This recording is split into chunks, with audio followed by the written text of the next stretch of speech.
Please స్పందించండి, మీకు తోచినంత సహాయం చేయండి. ఇప్పటిదాకా 10 కోట్లు కలెక్ట్ అయ్యింది. ఈ పసిబిడ్డ ప్రాణం కాపాడాలంటే ఇంకా 6 కోట్లు కావాలి. Please donate, please save Punarvika. అరే, ఈ వీడియో త్వరగా పెట్టేయండి, టైం తక్కువ ఉంది. రే, ఇంకా 6 కోట్లు కావాలి. కొన్ని ప్రభుత్వాన్ని సాయం చేయమని అడుగుదామా?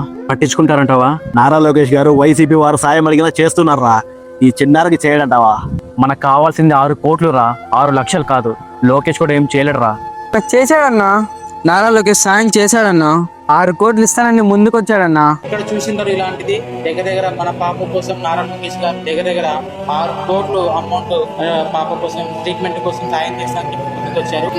Thank you so much sir. ఇంత ముందుకు తీసుకొచ్చి ప్రజలు, గవర్నమెంట్ మమ్మల్ని ఇంతగా ఆదరిస్తున్నందుకు, మా పాపకు మళ్ళీ లైఫ్ ఇచ్చినందుకు thank you so much sir. Nara Lokesh గారు ఇచ్చింది 6 కోట్ల నగదు కాదు, నమ్మకం. 5 కోట్ల ఆంధ్రులకి నేనున్నాననే నమ్మకం. ఆ నమ్మకం వెనుకున్నది నారా వారి పెంపకం. ఆ పెంపకమే విదేశాల్లో విగాధంలో ఉన్న వారికి విధాత అయింది. ఆ పెంపకమే శత్రువుకి కూడా సాయమైంది. ఆ పెంపకమే నేడు ఈ పసిబిడ్డ కూడా ప్రాణం పోస్తుంది. That is Nara Lokesh.